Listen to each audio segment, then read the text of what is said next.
Le professeur émérite Julio Murillo Puyal de l'Université autonome de Barcelone. Nous avons vraiment beaucoup de chance parce que le professeur Julio Murillo va nous parler de vive voix de son amitié et de sa collaboration avec l'académicien professeur Petar Guberina. Ils sont donc non seulement collaborateurs de longue date, mais aussi amis de longue date. Certains d'entre vous, vous avez sûrement peut-être remarqué le livre de rétrospection. Je vois ici la fille de Petar Guberina, Madame Ljerka Guberina. Je lui dis bonjour et je dis bonjour également à la directrice de la polyclinique de Suvag de Zagreb, Madame Katarina Pavicic Dokoza, également à la présidente de l'association verbotonale, Madame Ivana Aras, et également à la directrice de l'équipe des orthophonistes de Suvag, Madame Daria Herzigonia Salamoni.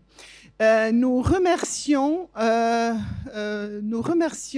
vivement la polyclinique Suvag pour sa deuxième donation des livres rétrospection. Vous avez peut-être remarqué ce livre épais à l'accueil. Donc, c'est grâce à la polyclinique Suvag que nous pouvons l'exposer en forme d'accès libre donc à l'accueil de la faculté, à l'accueil du colloque. J'invite à présent professeur Julio Murillo Puyal parce qu'il a beaucoup à faire. Merci. Bonjour à tous. J'ai dû répondre à une question délicate. Est-ce que je parlais debout ou est-ce que je parlais assis? Je vais parler debout pour ne pas m'endormir et essayer de contrôler vos regards.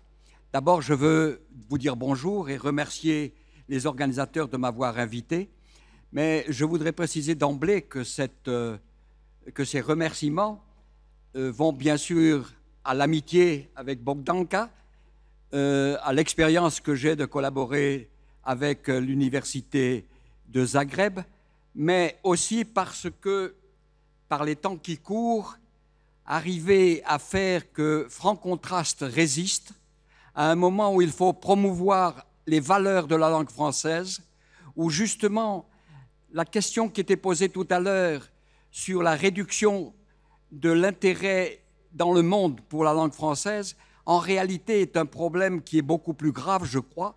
Ce n'est pas l'objet de mon intervention, mais je pense qu'il est nécessaire d'insister là-dessus. Ce n'est pas un problème linguistique, c'est un problème culturel. Parce que le XVIIIe siècle, on veut l'éliminer un peu dans la technocratie actuelle.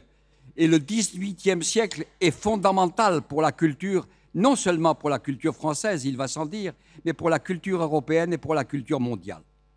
Ceci dit, les remerciements vont aussi plus personnellement parce qu'on m'a demandé expressis de parler de Guberina, évidemment parler d'un maître, parler d'un ami, c'est toujours un grand plaisir, mais c'est aussi une grave responsabilité parce que en tant que formateur d'enseignants, en tant qu'auteur qui a commis quelques écrits sur l'œuvre de Guberina, après l'avoir cité de centaines de fois, on peut se demander comment est-ce qu'après tout cela, on dit « il reste beaucoup à faire ». je partirai d'une réflexion que faisait un autre ami, Raymond Renard, dans un des derniers stages, un des derniers congrès où il a participé. Il dit il y a un âge pour tout. Et il faut bien que je pense à ça aussi. Il y a un âge pour tout où l'on ne cherche plus sauf à réfléchir. Et pour réfléchir, cela signifie qu'on fait le point. Alors faire le point sur l'œuvre de Guberina, qu'est-ce que ça veut dire? Faire le point sur l'œuvre d'un maître comme Guberina, on pourrait penser que c'est une question, une coquetterie stylistique de se demander qu'est-ce que l'œuvre de Guberina.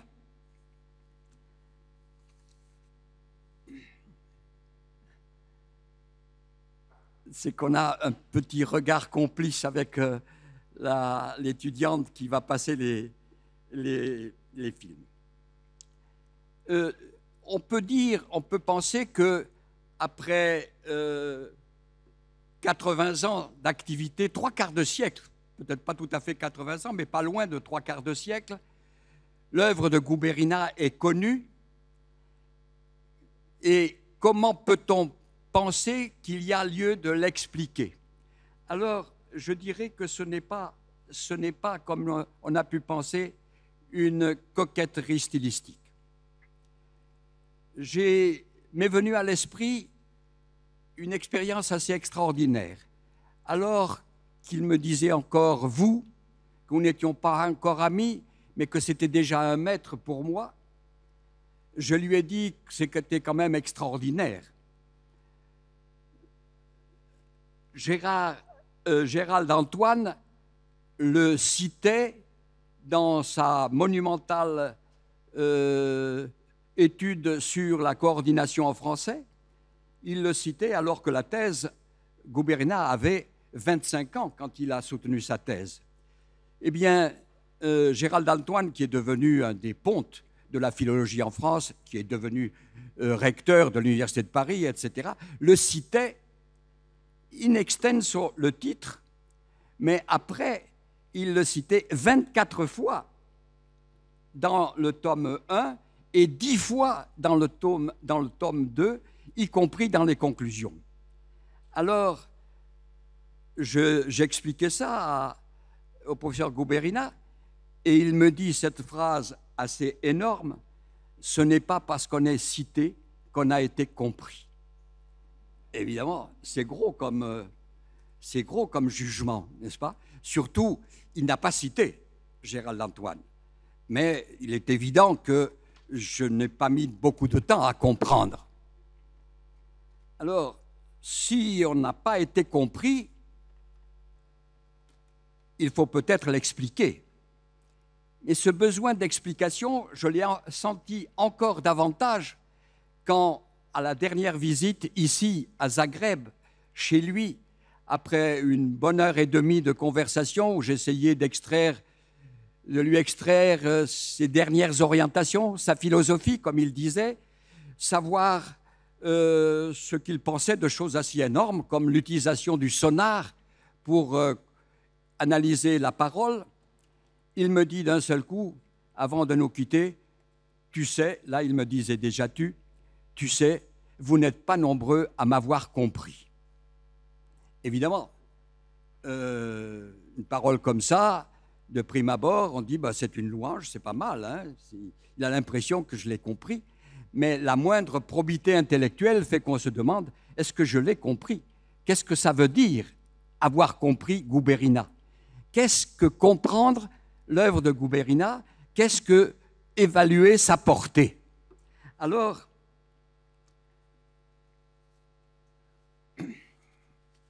je vais essayer de ne pas me mélanger les crayons. C'est la question que je pose, n'est-ce pas?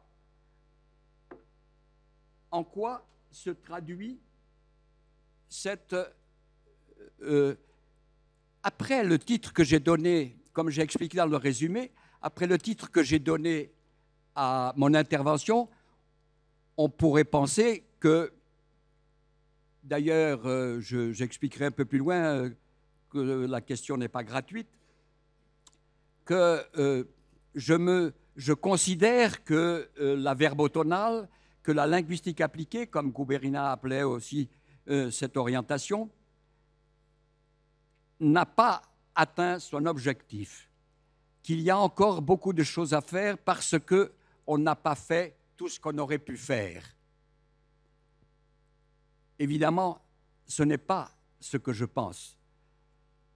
Si je continue à penser que c'est un maître, c'est parce que je considère qu'il constitue une véritable rupture, une rupture radicale dans la pensée, dans les recherches sur la langue, sur la parole en particulier, sur les applications pédagogiques de ces recherches.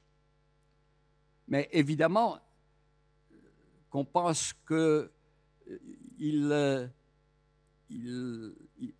c'est un savant, qu'il a produit une rupture épistémologique, qui a entraîné un changement de paradigme dans ce domaine. Il faut ensuite essayer de donner des exemples, de fonder cette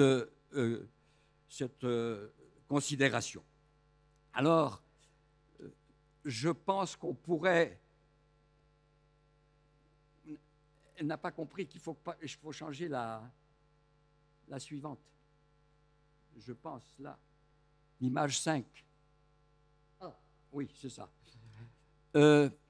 Pour essayer d'ordonner un peu les idées, je propose qu'on envisage l'œuvre de Guberina de 3 points de vue. 3 points de vue qui ne sont pas très originaux. Le point de vue personnel, le point de vue qui rappelle la vie au quotidien du savant dans son action comme chercheur, expérimentateur et formateur. Un deuxième point de vue, l'œuvre telle qu'en elle-même, comme disait le poète, là où les théories, leurs formulations, les principes, les références, les expériences, les résultats. Et troisièmement, ce qui me paraît le plus important, l'originalité de l'apport scientifique et pédagogique, sa portée, les perspectives qui s'ensuivent. Évidemment, cette trilogie n'a rien d'original. Il y a même des collections qui ont pour titre ces 3 aspects, quelquefois en se limitant aux 2 premiers. Pour ce qui est de la dimension personnelle, il faut commencer, bien sûr, par parler de son amitié avec Aimé Césaire. L'amitié avec Aimé Césaire est connue, elle a été pondérée, lui-même en parle dans son discours de remerciement quand il a été promu à officier de la Légion d'honneur de la République française. Lors des obsèques, on en a parlé aussi, et j'ai vu dans le programme que le colloque finira par une présentation d'un film où justement on y fait référence. Dans cette perspective, il me semble qu'une phrase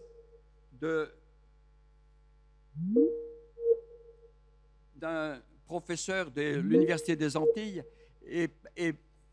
dit quelque chose de cette relation que l'on ne connaît pas en général. Il dit « Aimé Césaire et Pierrot, Guberina, 2 amis engagés dans un combat littéraire et une utopie politique. » Alors d'abord, l'hypocoristique Pierrot est surprenant. Moi, je ne le savais pas avant d'avoir lu ça, que leur amitié était tellement intime que ce n'était pas Pierre. Entre eux, c'était Pierrot. C'est beaucoup dire. Mais après, j'ai lu déjà un peu plus tard, 3 ans après son décès, dans un numéro spécial du Monde, une interview avec Aimé Césaire. Et Aimé Césaire dit, je pense qu'on l'a projetée, cette image, regardez cette photo. Pétard Guberina, un soir de 1935. Ils avaient donc 22 ans tous les deux, parce qu'ils sont nés tous les deux en 1913. Je rentre à la cité universitaire, je reviens du théâtre, Giraudoux, jouet par jouet. Jouvet, je n'allais pas rater ça. Je traîne, librairie, bouquiniste, je n'ai plus un sou. À la cantine, je prends, je ne sais plus, quelques traces de tomates. Alors la serveuse me dit, « Vous ne mangez jamais de viande? Vous n'avez pas d'argent ?» Non, mademoiselle, ce n'est pas une question d'argent, c'est une question de philosophie. Je suis végétarien. Grand éclat de rire derrière moi, c'est ce beau type assez sombre de peau, Guberina. Moi aussi, je suis végétarien, pour la même philosophie. On devient copains, les meilleurs du monde. Comme vous savez, végétarien, c'était le portefeuille qui était végétarien. Cet extrait est plus qu'une anecdote et traduit bien la force de cette relation. Il s'agit d'une fidélité manifestée alors que l'ami est déjà disparu. La spontanéité de ce qui n'est même pas une réponse au journaliste qui lui demandait son opinion, comment était né Caillé d'un retour au pays natal. Il y a lieu de souligner qu'il ne s'agit pas seulement d'une convergence caractérielle, une sympathie naturelle, ce que, comme disait Montaigne en parlant de la Boétie, parce que c'était lui, parce que c'était moi. Cette phrase, cette amitié est une amitié fondée aussi sur une collaboration et une amitié fondée sur un objectif commun, défendre le droit à la parole, promouvoir le droit à la parole, aider à ce que les personnes, toutes les personnes, y compris les handicapés, puissent exercer le droit à la parole. Le suivi de l'itinéraire vital des deux amis permet de préciser, à contrario, le profil du savant.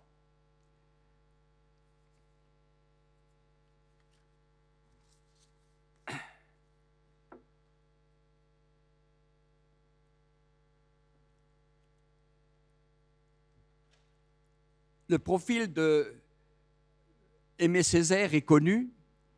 C'est un grand poète, c'est un grand politicien.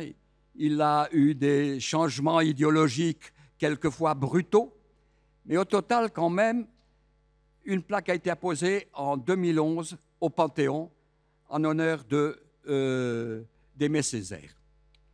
Alors, on peut s'étonner de ce que l'itinéraire de Guberina soit radicalement différent.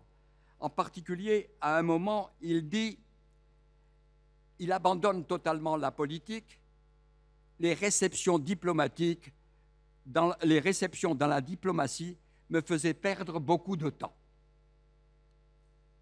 Donc, pour Guberina, il ne s'est pas désintéressé de la politique. Pendant la Seconde Guerre mondiale, il a joué un rôle important à Genève. Après la Seconde Guerre mondiale, à l'ONU. Mais ce n'était pas sa vocation.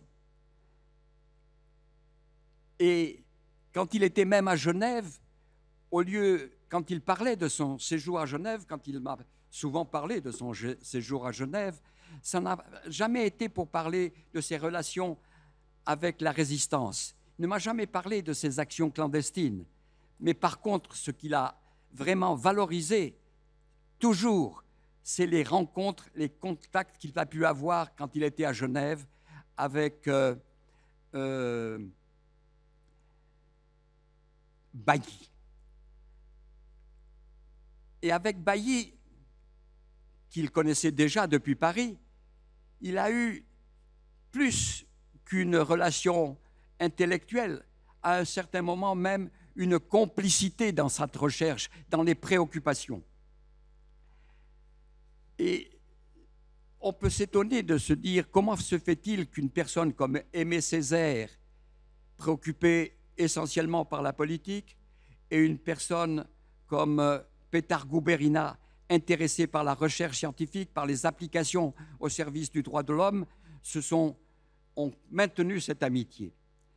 J'ai dit que les deux ont œuvré pour l'exercice du droit à la parole, mais ce qui était pour Aimé Césaire un droit surtout social, un droit qui devait se gagner sur les actions publiques, pour Guberina, ça a été beaucoup plus profond. C'est un droit naturel. C'est un droit naturel auquel doivent avoir accès toutes les personnes, et évidemment le cas particulier, le cas marqué, c'est celui des handicapés, mais aussi celui des déplacés, la connaissance des langues étrangères et même la connaissance de sa propre langue pour des raisons, lorsqu'on a des difficultés pour des raisons sociologiques. Donc, aller vers l'exercice de ce droit naturel.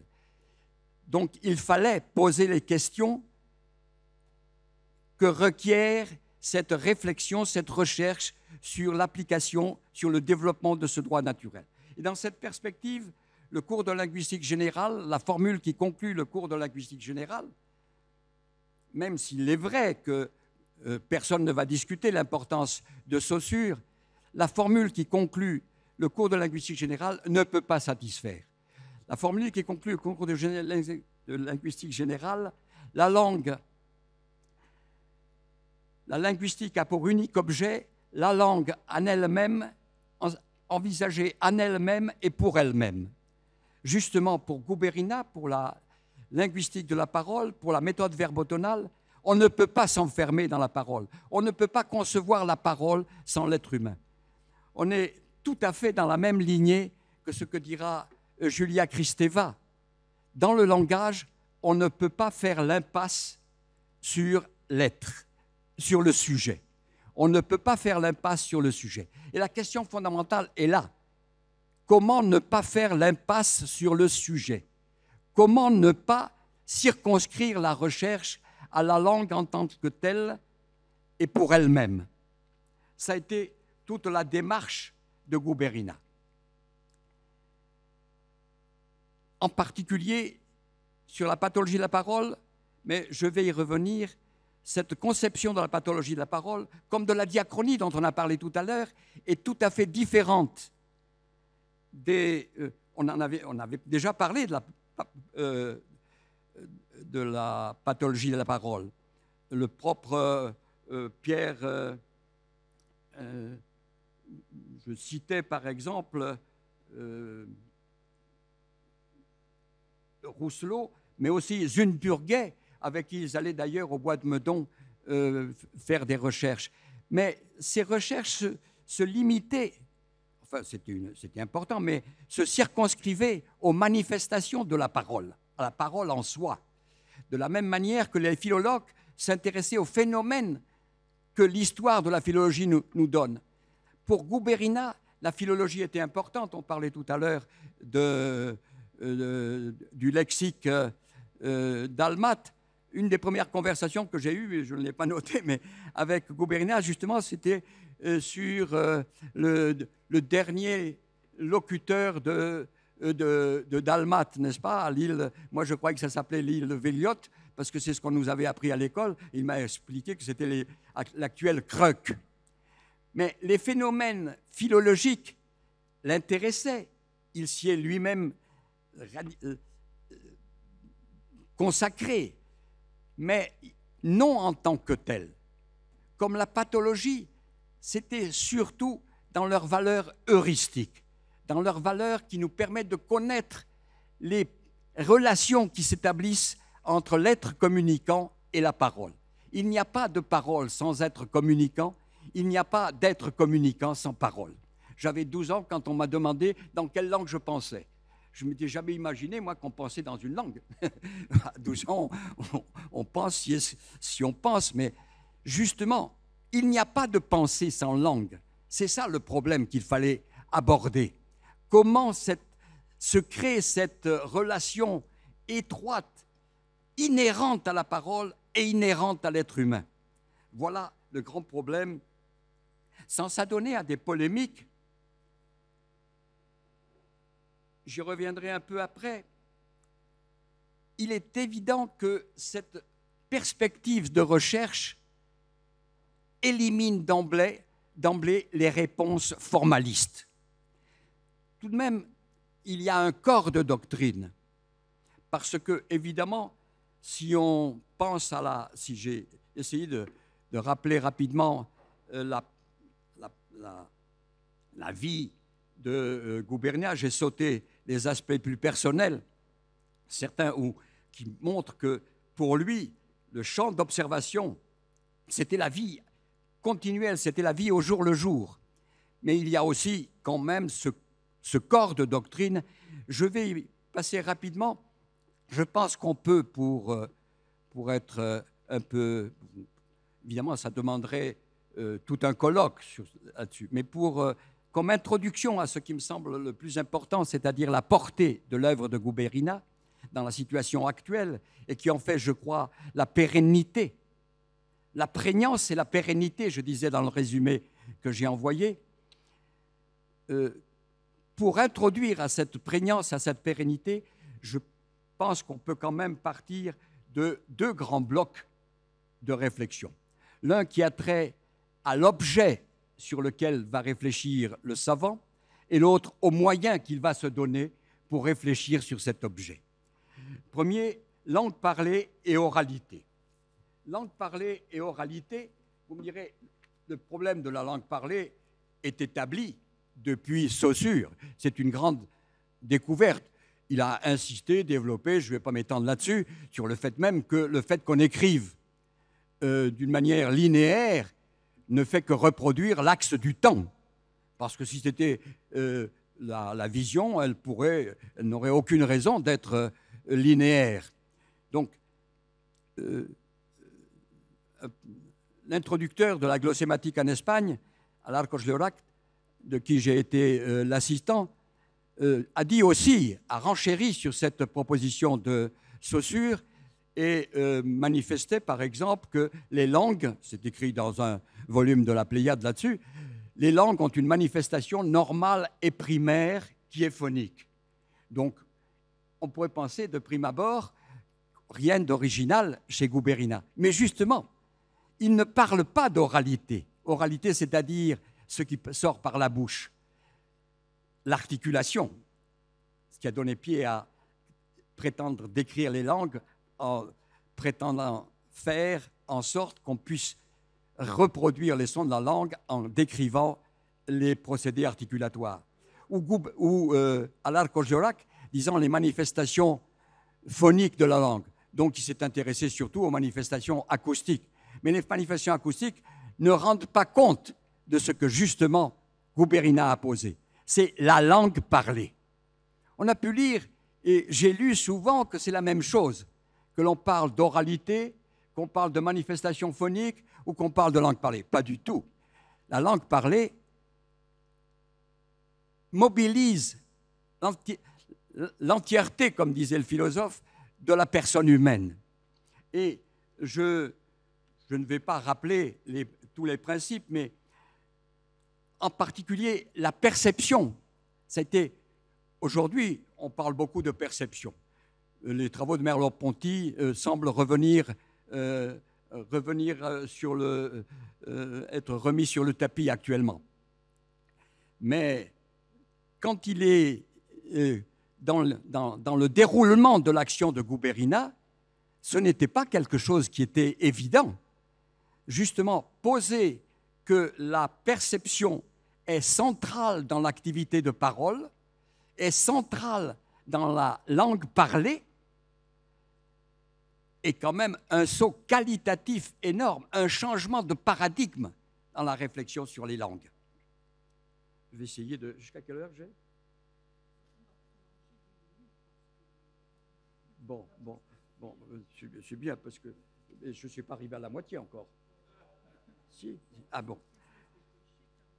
Pour ce qui est des instruments de description, un exemple de son interprétation de la philologie. La philologie va être un élément heuristique pour découvrir ce qu'est. Et par exemple, je me souviens d'une conversation, puisque j'avais fait une thèse sur le S, il me dit, n'oublie pas qu'il y a un moment en ancien français où le système se rééquilibre. Ne parle pas du S sans parler du phénomène de monophthongaison. Ne parle pas du S sans parler du phénomène de nasalisation des voyelles qui se produit à la même époque. Vous voyez, qu'est-ce qui se passe ? Il découle de ces observations qu'il faut penser à un véritable équilibre fréquentiel des langues. ce n'est pas de rapporter le nombre de fois que le S en fin de syllabe disparaît en ancien français. Non. Et c'est seulement un autre pas important qu'il va faire. Une unité phonique n'a pas une valeur en soi, n'a une valeur qu'en fonction des autres unités. C'est parce que le S disparaît que la monophtongaison se produit, ou parce que la monophtongaison se produit que le S disparaît. Il y a un équilibre, un rééquilibre qui se fait. Et alors, partant de cette... une fois, en parlant avec un technicien de logopédie, je lui ai expliqué qu'un son n'est pas un son en soi. Un son de la parole, c'est un son qui n'est pas les autres sons. Il me dit, comment? Ben oui.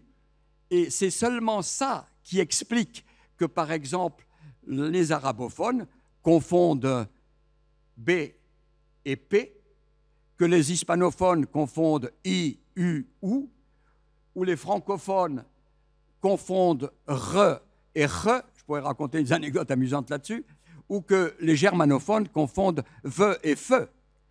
C'est dans les relations entre ces éléments qu'il y a à piocher, qu'il y a à chercher.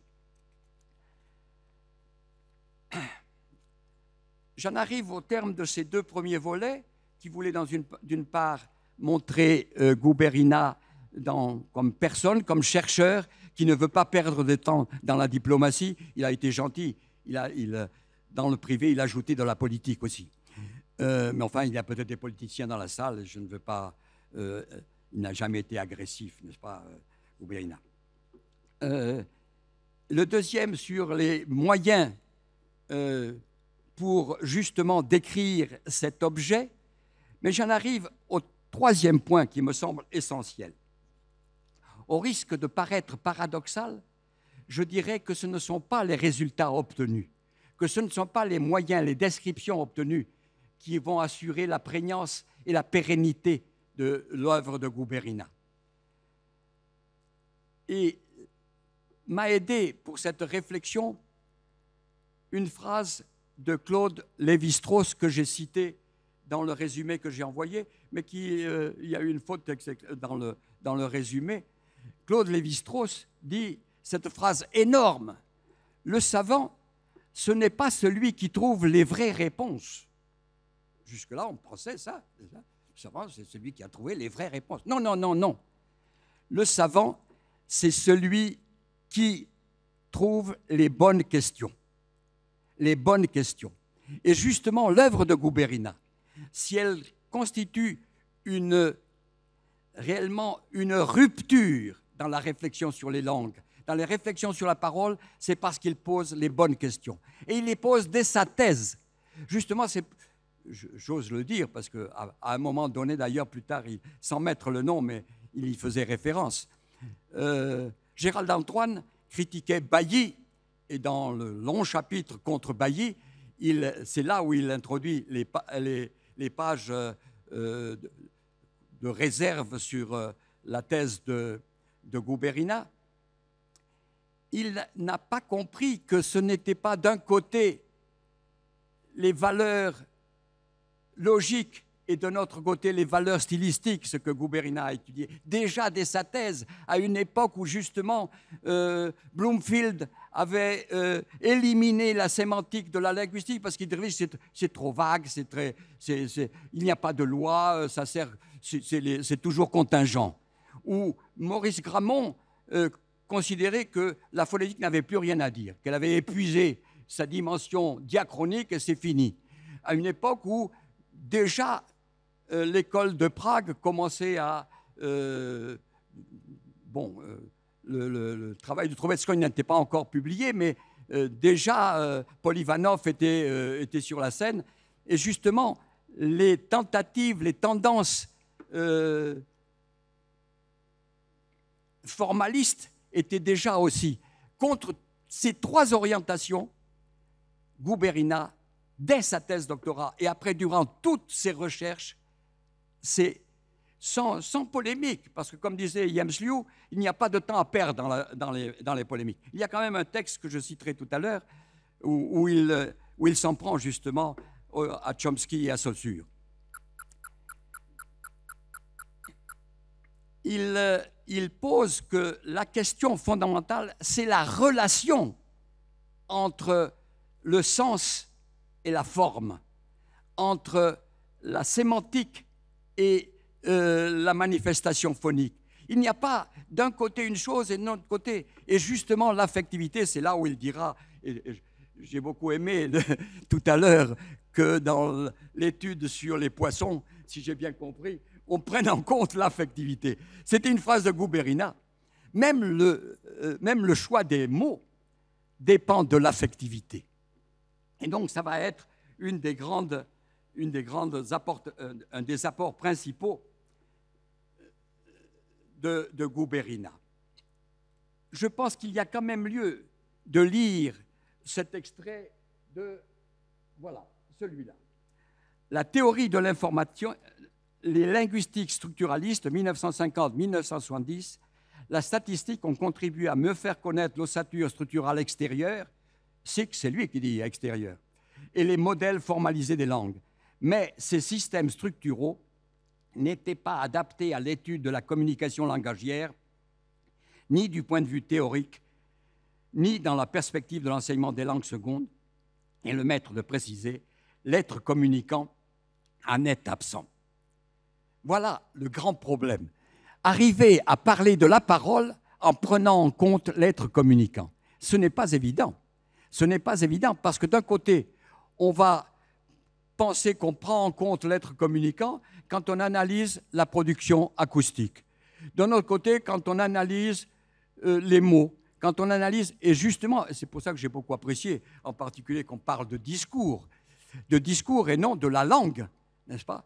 Que bien dans la tradition des travaux de Zagreb, c'est ce pas énorme qu'il a continuellement fait demander de faire, qu'il a fait lui-même, analyser l'être communicant dans la parole.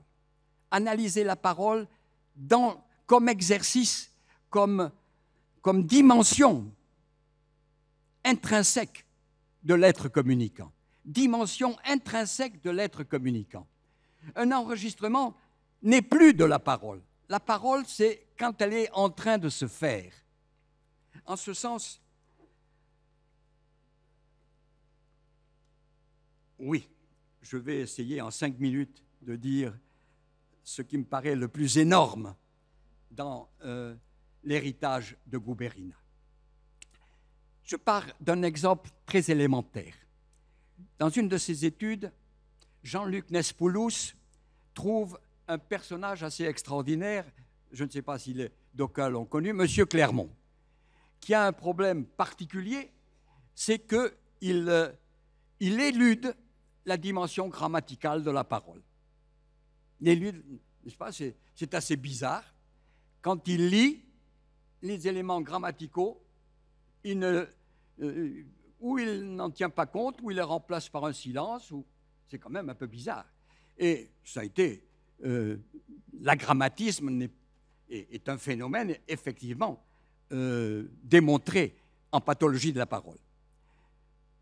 Mais Guberina le relie, si lui, on n'a pas parlé de ça, mais on peut relier ce phénomène à ce qui s'était passé dans sa conversation, dans le débat qu'il avait eu avec Suzanne Borel-Maisoni, où Suzanne Borel-Maisoni parlait d'un cas encore plus grave, c'est qu'une personne qui était sourde arrivait à parler, à communiquer et à sentir la parole par le contact, par la perception tactile.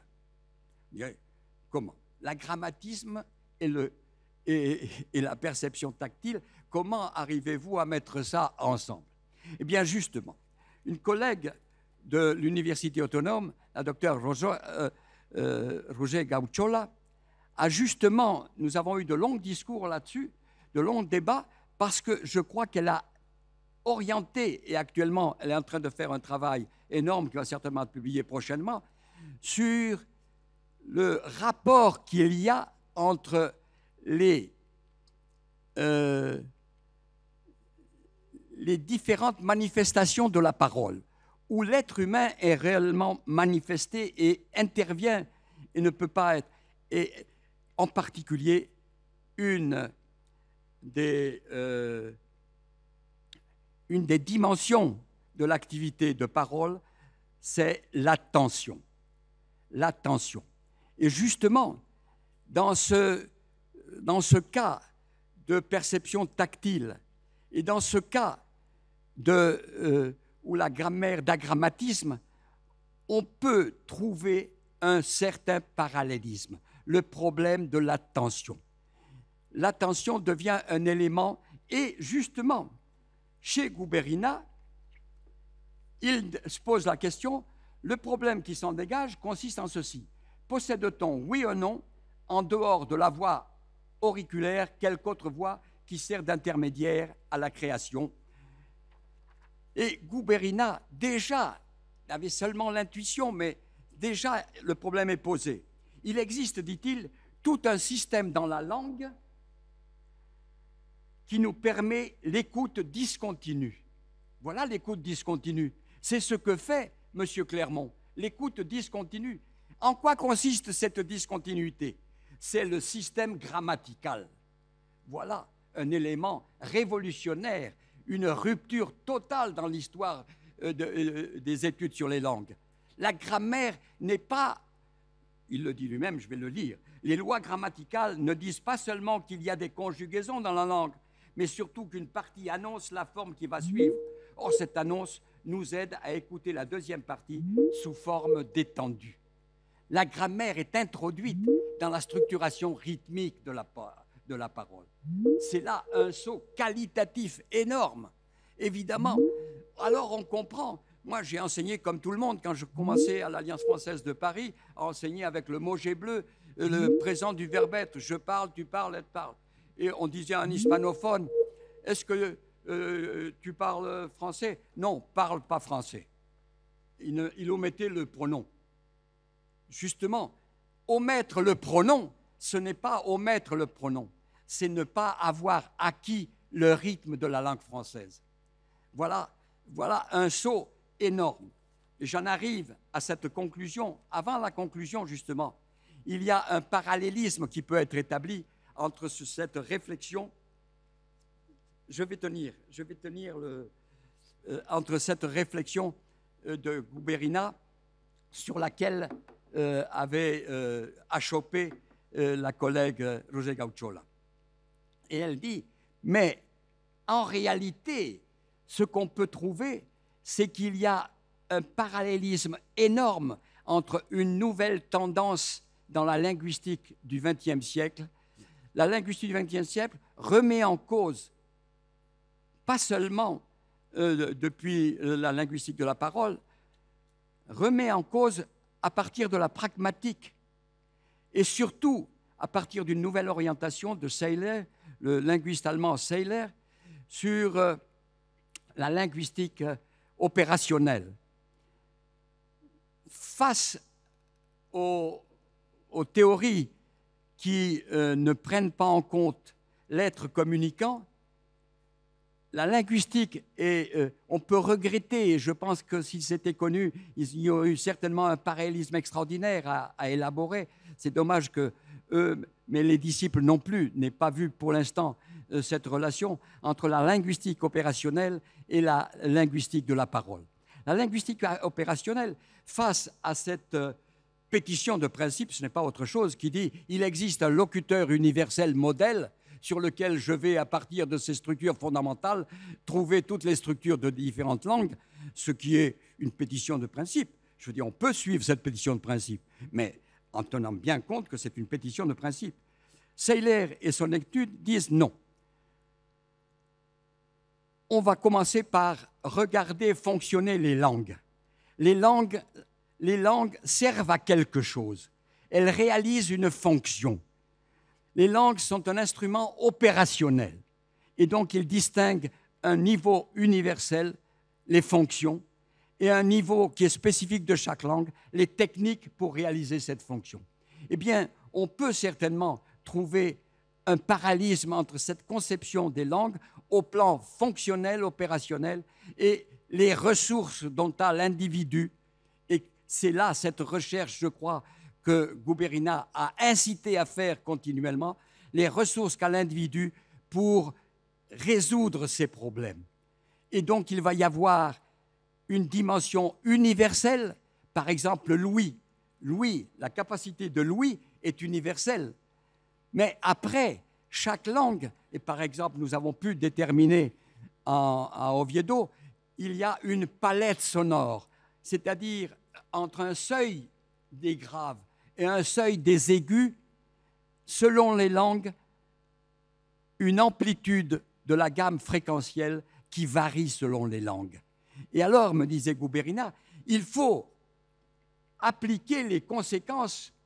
Le seuil de phonologisation, ce n'est pas seulement un terme théorique. Au lieu de commencer par les problèmes, si on prononce U ou I, peut-être qu'il faut commencer par voir si le seuil de phonologisation du français et de l'espagnol, par exemple, n'est pas un lieu de travail pédagogique prioritaire. Voilà. Ces considérations, les références et les exemples cités relatifs à l'apport de la linguistique de la parole et de toute l'œuvre de Guberina disent assez de son efficience pour que l'être humain puisse exercer au mieux son droit à la parole en faisant un usage optimal de ses capacités psychosensorielles, psychomotrices et psychocognitives, et ce, quelle que soit sa situation sociale, culturelle ou géopolitique. Mais la force de cette dimension humaniste, de la démarche et son efficience, résulte au premier chef, je le lis pour ne pas traduire trop mon émotion, plus encore que des actions réalisées et des résultats obtenus, plus encore parce qu'il s'agit d'une méthode fondamentalement heuristique, explicative. Dans cette perspective, la linguistique de la parole, la méthode verbotonale, est essentiellement projective. Et c'est ce caractère projectif qui en assure la pérennité. Son pouvoir heuristique de poser les bonnes questions et que ces questions concernent les relations de l'être communicant et la parole révèle l'exigence d'un projet qui n'épuise jamais la réalité, changeante par nature. Et il en était bien conscient. C'était le sens que j'ai voulu donner au titre de mon intervention. Au demeurant, je n'en suis pas l'auteur. Je la reprends du discours de remerciement de Petar Guberina, lui-même lors de son élévation au titre d'officier de la Légion d'honneur de la République française. La cérémonie avait lieu dans le même cadre solennel de la Sorbonne, où 50 ans avant, il avait soutenu sa thèse de doctorat. Après 50 ans d'expérience et d'action pour le droit à parole, il concluait son discours le 29 novembre 1989 par la formule que j'ai adoptée pour titre « Oui, il reste beaucoup à faire ». Je vous remercie.